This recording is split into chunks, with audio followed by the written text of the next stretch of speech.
Ooh, what's going on, guys? Welcome to the channel. And Nintendo dropped recently a new trailer to Xenoblade Chronicles 3, and I must say it looks dope as hell.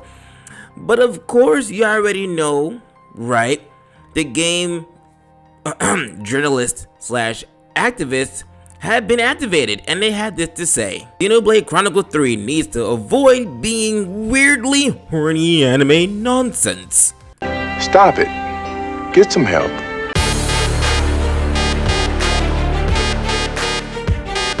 What's going on, guys? Welcome back to the show, and you guys already know what I always say. There is some kind of weird attack on the feminine figure, especially here in the West. When it comes to titties, voluptuous bodies, the size of mommy milkers, it automatically triggers these lunatics that call themselves game journalists. I like to call them game activists. Now, before I go any further into the article, you guys don't want to miss this, because just in the first paragraph, these guys show their utter disdain for anime mommy milkers. Before I do that, though, do me a favor: if you want to support my content and my work, I'd really appreciate it if you guys would smash the subscribe button for more daily content as I try to climb to 1,000 subscribers. It's not a lot, I just need your support. Smash the subscribe button. We talk about anime, manga, gaming, controversial topics in nerd and geek culture. Also, while you're at it, follow me on Instagram. It's free. I really appreciate that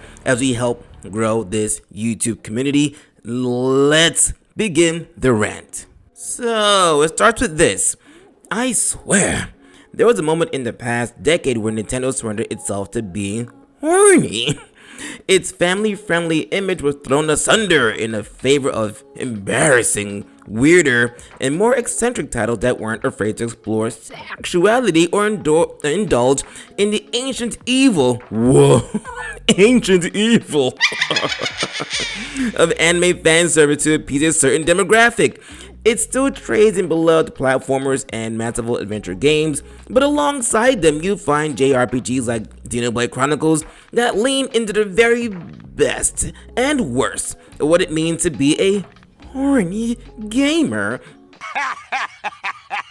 Oh wait, you serious? Let me laugh even harder. And it gets worse, because this is what they really think about you. This is what these game activists, is exactly how they feel. This is unfiltered, unhinged nonsense.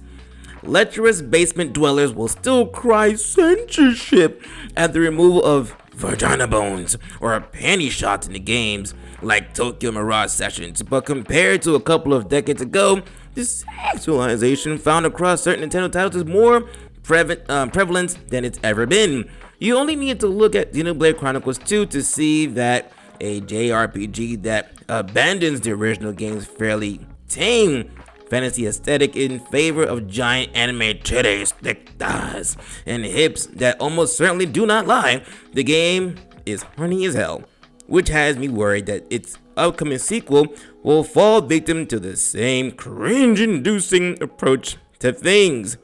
Keep in mind, fam, that they never or almost never bash the men.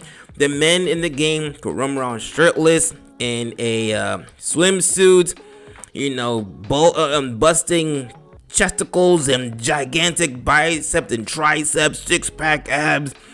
The thirst trapping is perfectly fine as long as it's a man doing it. But when it's a woman doing it, oh, how dare you? They become unhinged lunatics.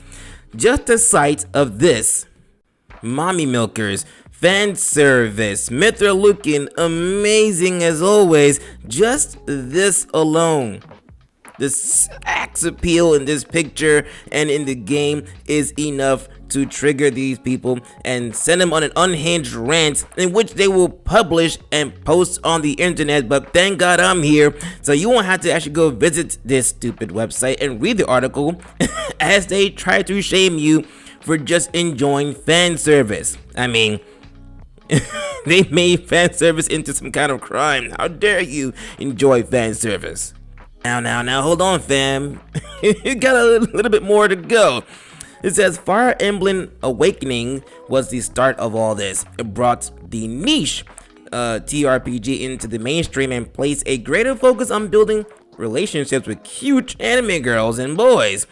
Birthright and Conquest even had you producing heirs to carry on your bloodline, which inevitably involved flirting and doing the nasty to move things along. A minigame that had you taping the faces of characters on Nintendo 3DS touchscreen to make them blush. Tapping and offer compliments was famously cut from the Western release, which makes sense because even from a neutral perspective, it's a fairly weird thing to explain.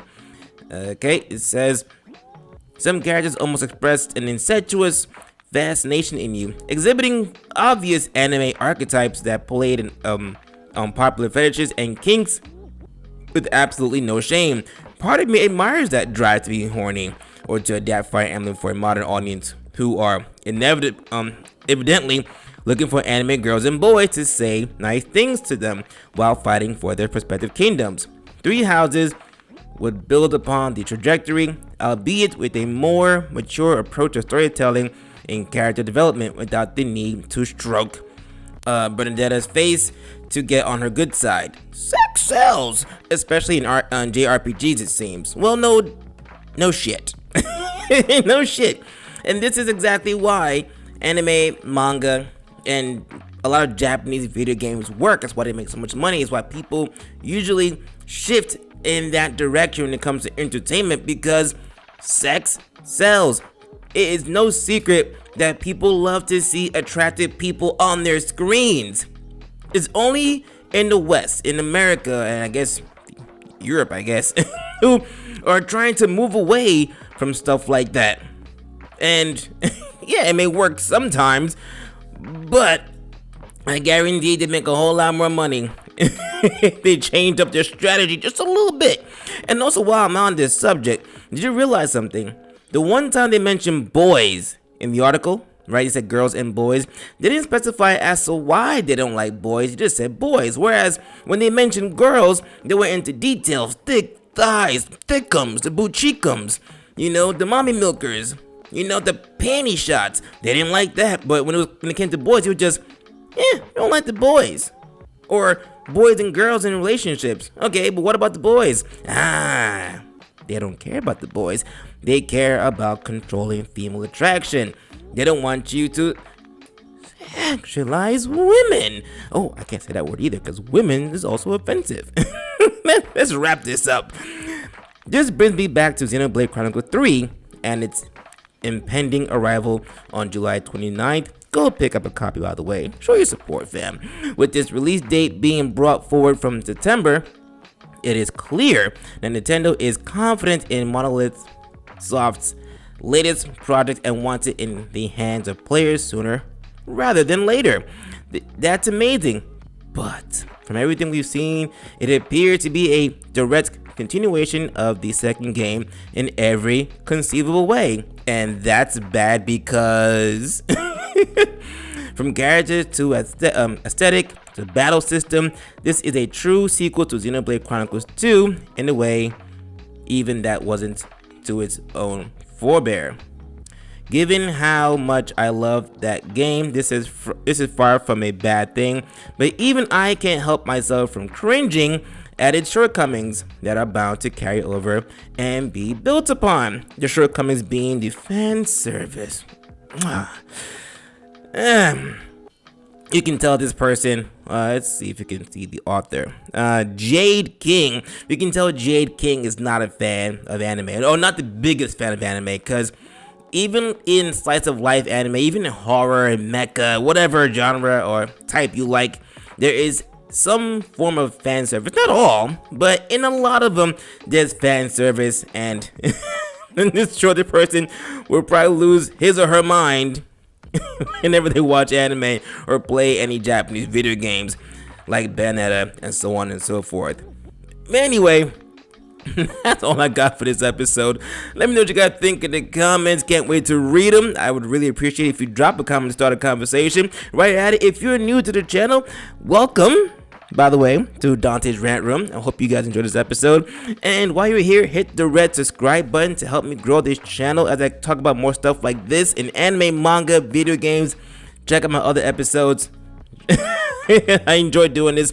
Let's grow this community. Of course, you know, YouTube does its shadow banning, so I would really appreciate your support. And I will see you guys on the next episode. Peace.